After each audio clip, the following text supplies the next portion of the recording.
Well, hello everyone. Welcome to The Populist. This is Kevin O'Hare. So this is episode 13 for the class, and this will be the last episode of The Populist for Democracy, Dictators, and Development. There will be no podcast for week 10. But before getting into this week's podcast, which discusses theories of authoritarian regime, emergence, and persistence, I wanted to talk about a few things. First, the grades for Unit 3 are posted on Canvas for both the discussions and the writing assignments.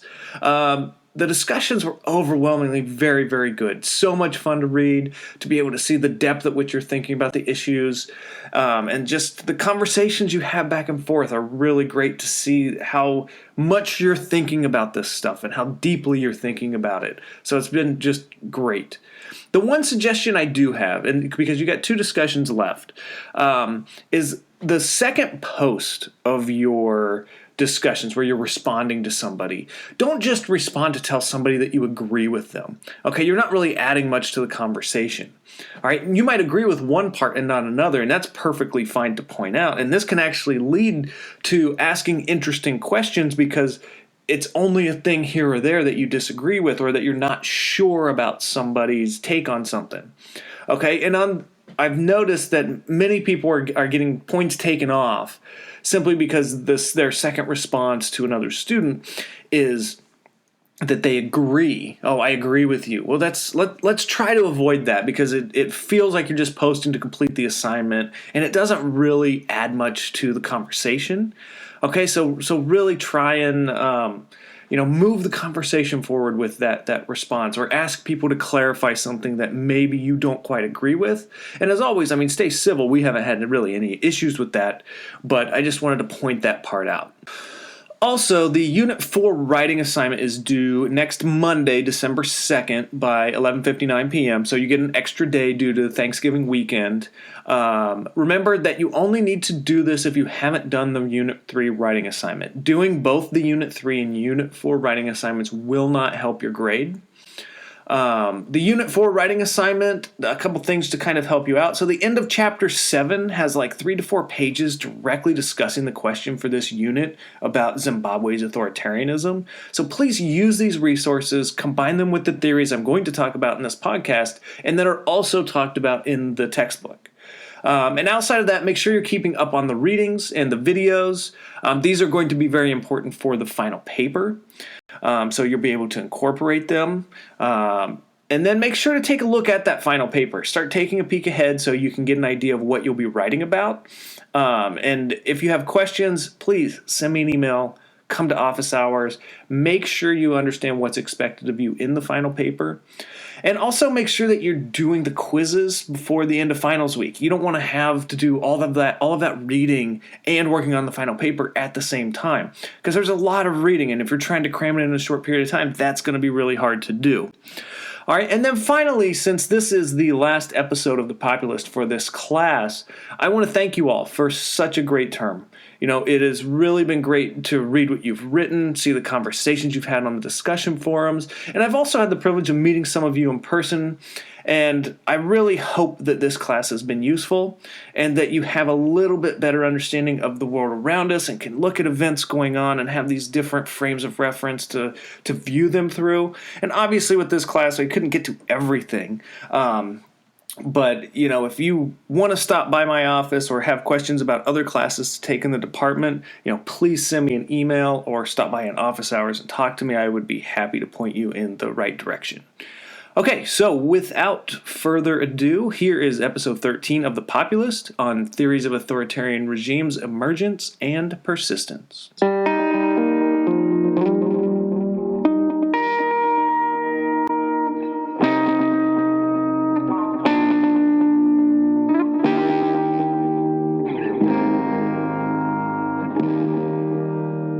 Well, hello everyone. Welcome to episode 13 of The Populist. This week we are talking about theories of authoritarian regime, emergence, and persistence. So last week we looked at how we can define authoritarian regimes and outline the different types of regimes that we see in the world. Whereas this week we're looking at the theories that explain why authoritarian regimes emerge and persist or continue to exist. All right, now be aware that each of these theories is explaining both the emergence and persistence of authoritarian regimes. And you're also going to want to make sure that you pair these theories with the readings from Bellin and Dixon, as they will be helpful, especially the Dixon reading will be very helpful in answering your final paper questions. Okay, and when it comes to the final paper, also make sure that you're including things from the textbook as well as things from the readings and the podcast and the videos for weeks 8 and 9. So after this week, you should have everything that you need to answer your final paper question thoroughly. Okay, so in today's podcast, what we're going to do, I've said it before, but we're looking at what causes authoritarian regimes to emerge and persist. And what we're going to be looking at first are the historical institutional theories that include poverty and inequality, then theories about state weakness and failure, political culture, theories that include barriers to collective action, and then a little bit on the special causes or the special causal circumstances surrounding hybrid and semi-authoritarian regimes. All right, so getting started with historical institutional theories. So if you remember back to Chapter 5, that historical institutional theories look for critical junctures or historical points where important things happen or institutions are formed. And then when these institutional patterns get set, they lock in the institutional patterns as things move forward. So in short, the theory with historical institutionalism when it comes to authoritarian regime emergence and persistence is that coalitions among groups or classes tend to shape the fates of regimes and institutions and give these coalitions enduring effects. So applying historical institutional theories to authoritarian regimes will look for the points in time where authoritarian institutions are formed, or when the coalitions of societal actors that are supportive of authoritarian regimes are established. So it may lead to the question of why would there be support for authoritarian regimes? Well, some groups will be, or they think they will be, better off with an authoritarian regime. And this includes groups that are given special treatment under the current regime, such as religious groups or maybe the military. This could also include economic actors who want to have privileged access or control of the state. Maybe they want to prevent wealth distribution or expanding economic rights of the broader public. And this can also include rich or privileged classes or actors who may want to resist democratization if they feel that it could lead to a confiscation of their wealth or a reduction in their privileges. And here we're talking wealthy business owners, landlords, or nobles. If elites have a lot to lose by democratizing, they may try to form non-democratic institutions as well as build coalitions of elite actors that are going to support these institutions. Okay, and remember that a historical institutional explanation will try to explain how the institutions were established and then how that institutional arrangement can explain the subsequent development after that. All right, so getting a little bit more detailed, when using a historical institutional explanation for regime persistence, there's really two parts that we need to take into account. And this is that once the institutions are established, they will be difficult to change and continue through time until an event or other crisis creates an opening that then allows these institutions to be challenged or allows these institutions to be replaced by something else. Okay, so if you imagine, if you can imagine the sequence of events happening, and it looks like one of the lie detector things where it's like going along kind of normal and not much change, and then there's a big change that happens and it goes crazy and it kind of opens up this space for things to be transformed or for a regime change or something like that, then a new form comes in. and then it becomes kind of normalized again. This is the punctuated equilibrium model. Things are calm for a while, then they go out of whack and get reorganized, new coalitions form, new institutions form, and then it goes back to normal for a while until there's another crisis or disruption of some kind. Okay? So, but once these institutions are established, all right, the people in a society, they're going to play the game that the rules create. All right, just like in the United States, people play by the rules that the laws create. In Europe, when there's elections, okay, they have electoral rules that they're going to play by. All right, as institutions are established, people get accustomed to playing a certain political game, or get accustomed to not playing at all in the case of some authoritarian regimes, and it just seems normal. I mean, look at the reading for this week from Tom Popinski, that, normal authoritarianism is boring and tolerable. It's people have jobs and people have families and things to do, and, it's not every authoritarian state isn't totalitarian in their repression. Okay.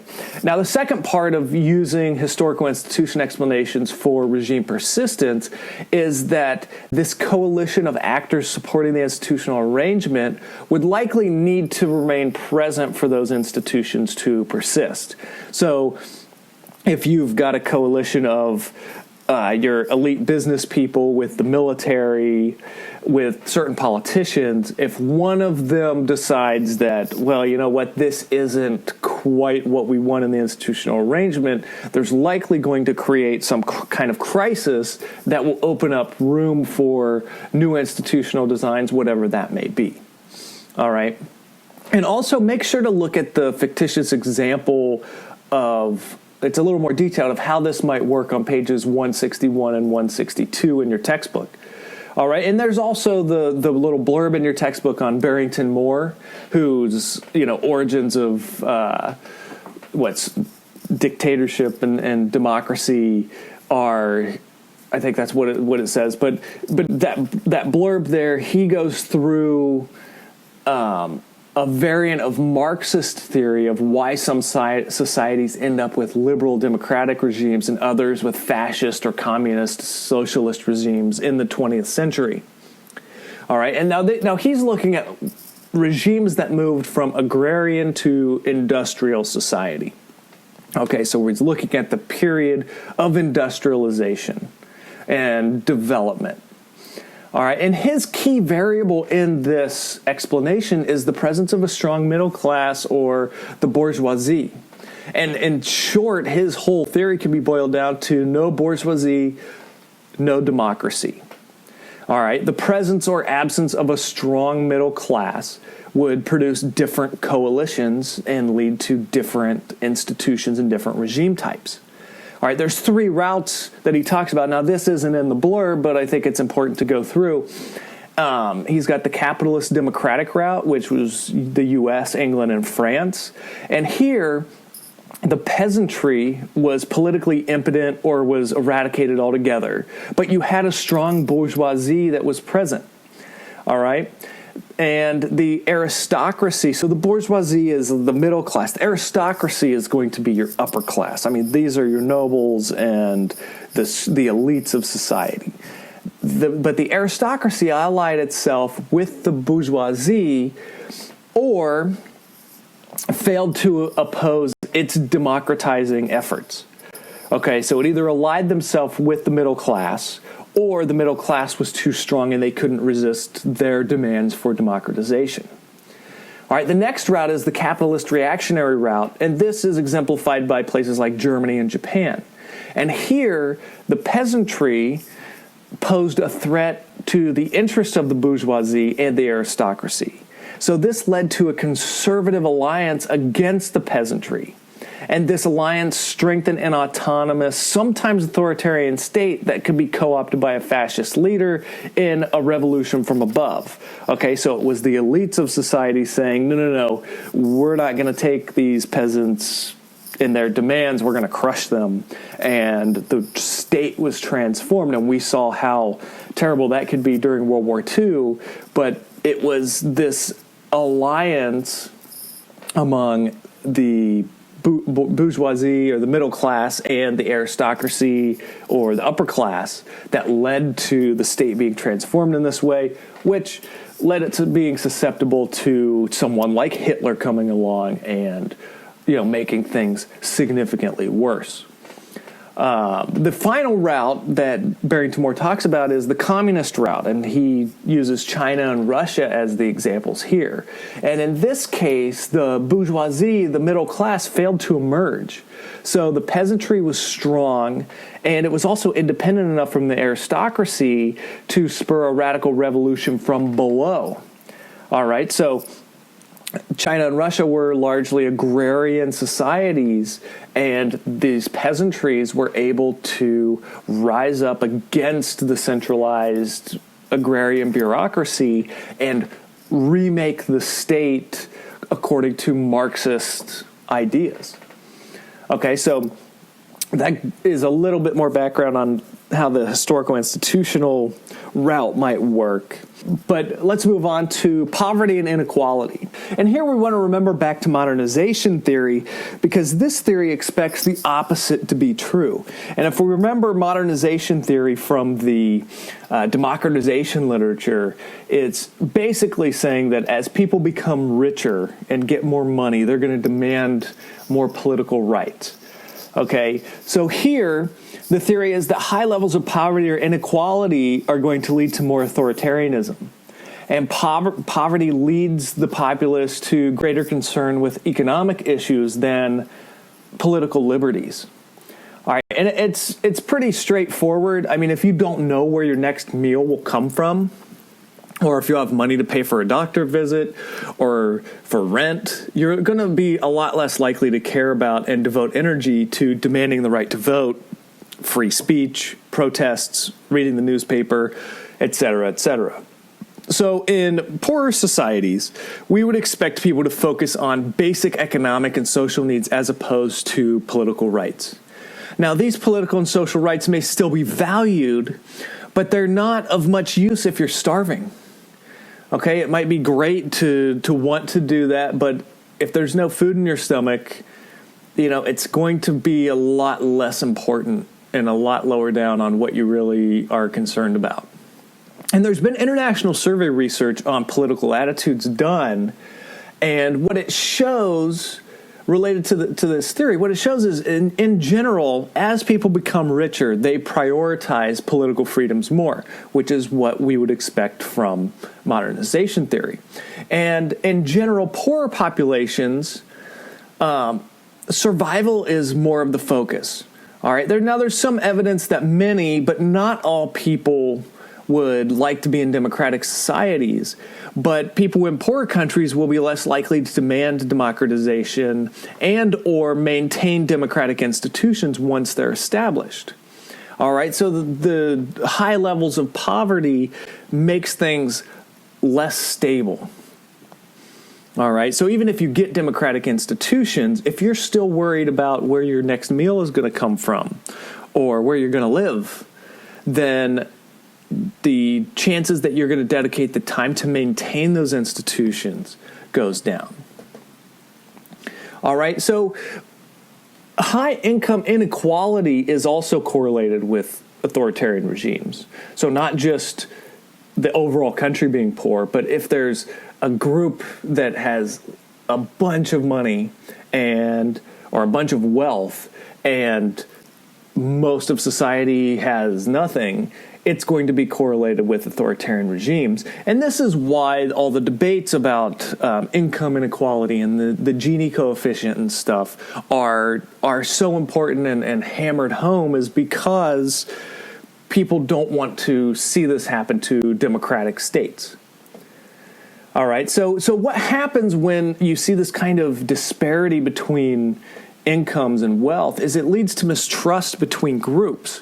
So wealthy interests and reactionary authoritarians may defend the privilege of the people that have the money and the wealth. And your book goes into the Somoza family in Nicaragua, which ruled in Nicaragua from 1936 to 1979. And here, large amounts of Nicaragua are actually owned by the family. All right, and it blurred the lines between what was the families and what was the states, but they defended the privilege of that family. All right, and this can also create envy between classes and social division. All right, there is research to suggest that when people see others doing well and feel like it's an unfair advantage, that there's resentment and envy there.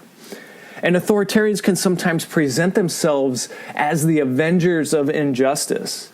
And we see this sometimes with populist leaders, and they will claim to represent disenfranchised poor people and to correct all the inequalities in society. And a lot of times, populist leaders who kind of border on authoritarianism can do this.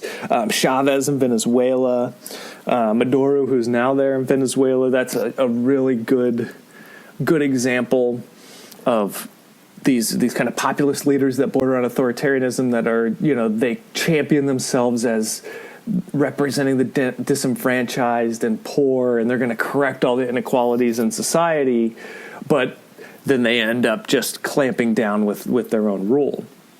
All right, and to look more at the poverty and how the economic situation affects regime type, you probably want to look at Acemoglu and Robinson's blurb on page 164. It goes through, their book is fantastic. It's very game theory and formal modeling with, mathematical equations to try and model how this whole thing works. But if you read the first chapter or two, they lay out their theory very nicely.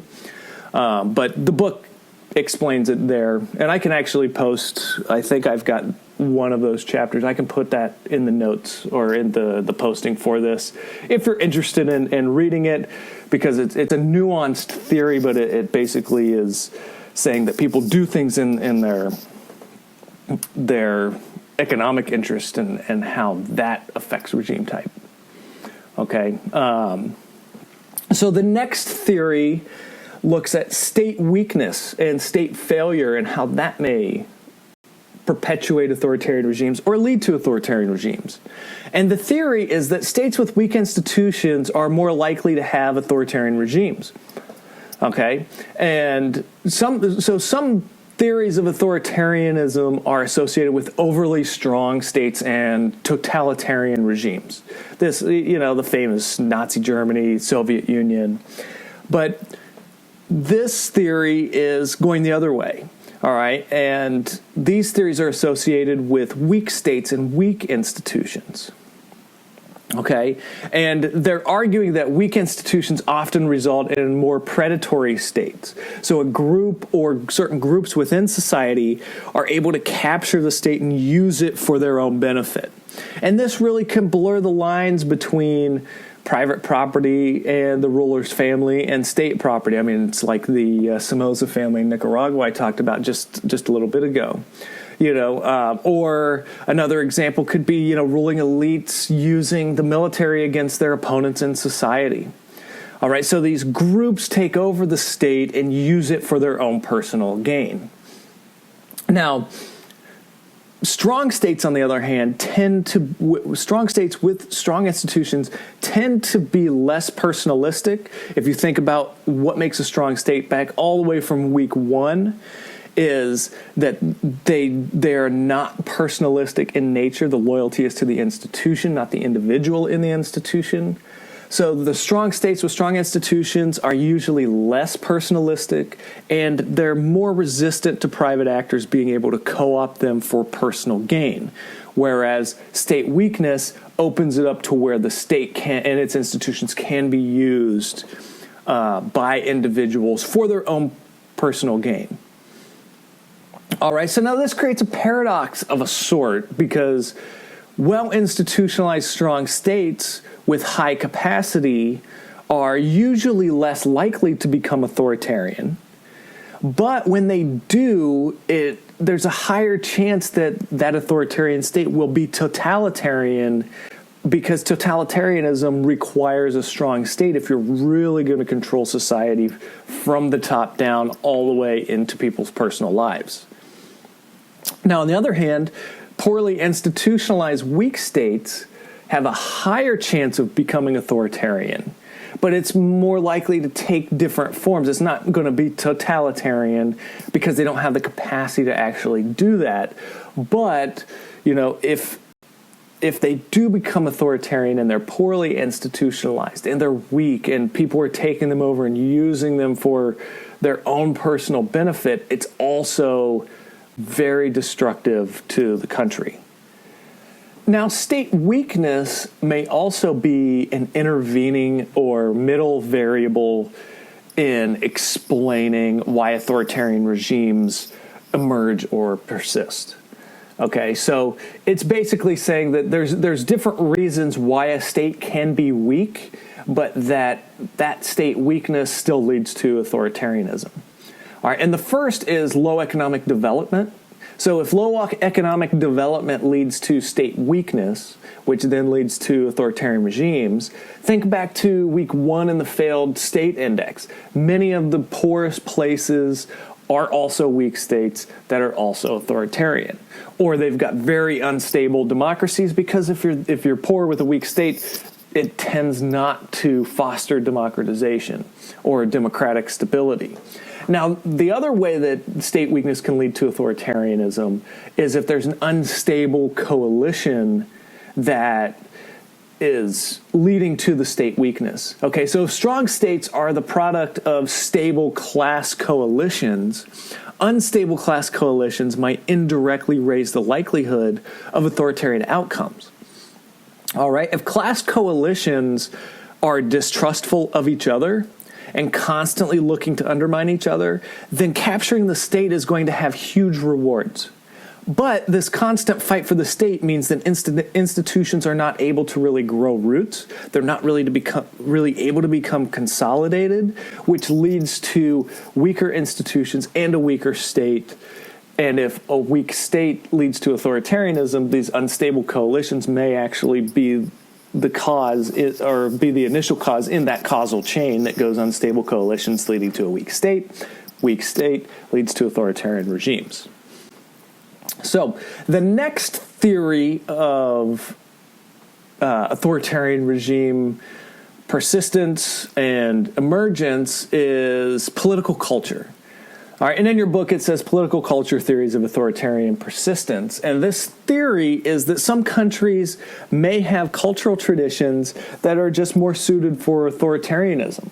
All right, so beliefs, norms, and values of a country's citizens are going to determine its regime type. And just think back to Chapter 5, where, some scholars have argued that Asian values are different, and there's the emphasis on authority and obedience over the individual, and this is not necessarily compatible with Western democracy. All right. And this argument we see, it can be made by authoritarian leaders who want to retain power, like Singapore's Lee Kuan Yew, saying that Confucian values are not compatible with Western democracy. But this is the type of argument that political cultural theorists would make. All right. And it's also argued that some types of national identity might be more conducive to authoritarianism than others. So in Latin America, there are people, there was a famous book written in the 80s saying that Latin America has this centralist tradition that makes them more willing to accept authoritarian regimes. And this is basically saying that, look, they've got a different history, different norms than Europe does. There wasn't any feudalism. There was no history of religious nonconformity. They didn't have the Industrial Revolution the way that Europe did. And so this leads to bureaucratic centralism. So, and pre-industrial and non-egalitarian and character. So non-egalitarian is, so egalitarian would say that, everybody is on an equal playing field. So if you've got beliefs that that's not the case, you might be more willing to accept large disparities in income and an authoritarian regime where not everybody is equal and certain people have privileged access and some don't. All right. So that is another type of argument that falls under this political culture theories.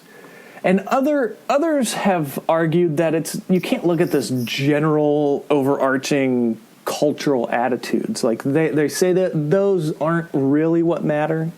And what they've done to argue against the national identity or something like Asian values is that they've performed survey research trying to understand attitudes towards civic participation. Okay, so they've tried to do this, and Almond and Verba have a blurb in your book, and it explains kind of the gist of that research. I mean, they wrote a book and tried to use these attitudes to explain why we see the different regime types and political systems that we do. Now, these political cultural theories have a fair amount of skepticism within political science, and as I've mentioned before, they're hard to measure. I mean, survey data, yeah, it can be reliable, but it can also be really tricky to make sure you're getting the right stuff out of it. And culture is not a constant. It's changing all the time. But even the most hardcore skeptics likely believe that cultural variables can, given certain circumstances, increase the likelihood that certain types of authoritarian regimes are going to develop. And evidence for this is that it's really hard to explain why Nazi Germany and Soviet Union developed totalitarianism without taking into account the ideas of Marx and fascist ideas that influenced key actors in those regimes. All right, can you really explain why Nazi Germany became the way it did without fascist ideas and their effect on Adolf Hitler? It's probably really difficult to do, although it's not everything. All right, and that's what even the political culture theorists would say, look, this isn't going to explain everything, but it's just that your story is incomplete without these types of explanation. Okay, and moving on to the next theory, which is it includes barriers to collective action. And collective action, simply people working together towards a collective end. All right, and here the theory states that rational calculations and personal incentives can explain the persistence of repressive regimes. And this is much, much different from cultural theories. And here people are trying to model rational processes of decision-makings that politicians and citizens engage in.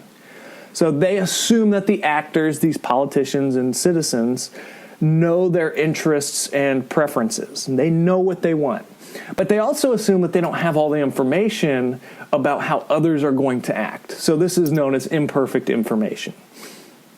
And these individuals within these repressive regimes, they don't have very many incentives to risk repression from that regime.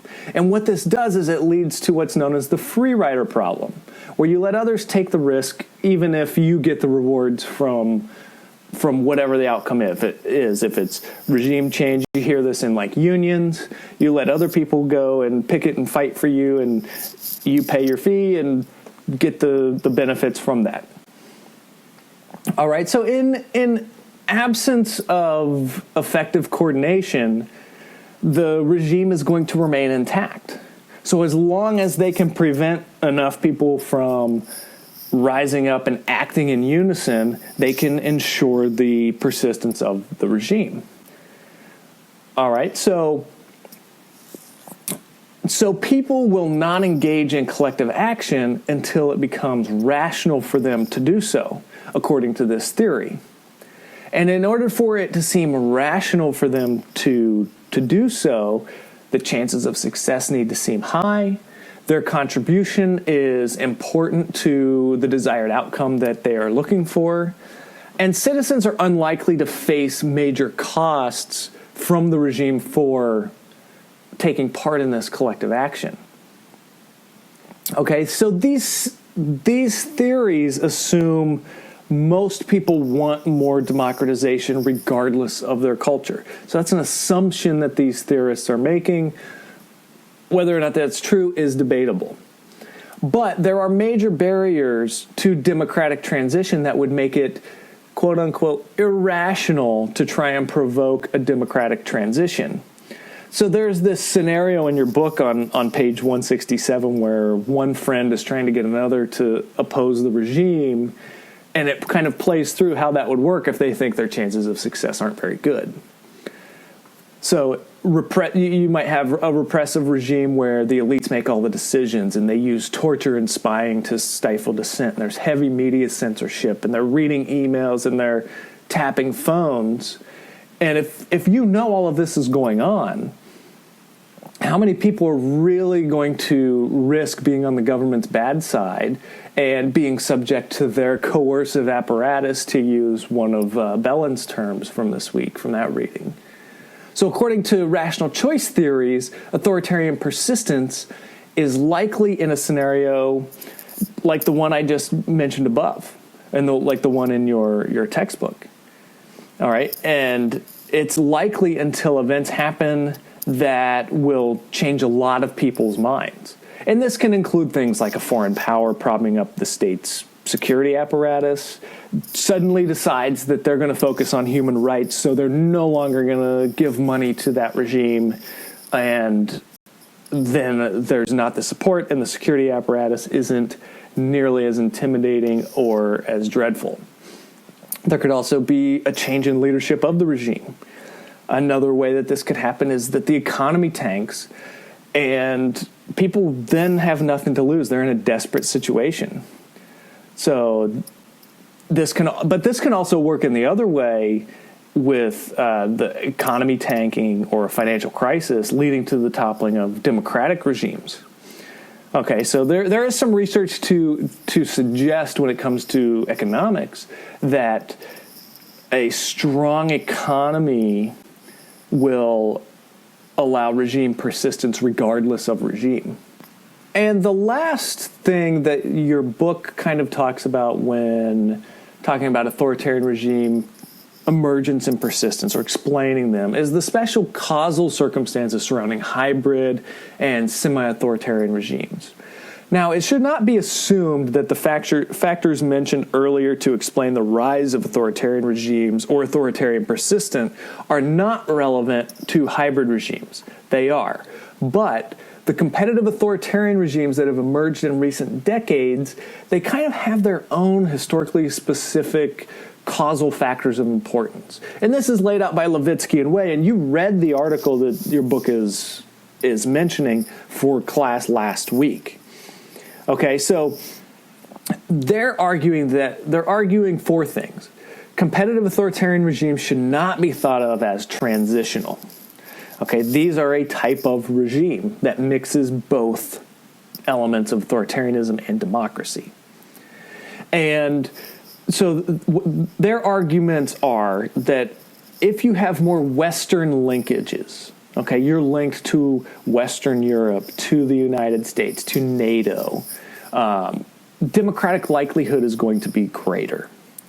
And if you've got strong ongoing authoritarian practices, then you're more likely to be strongly organized authoritarian.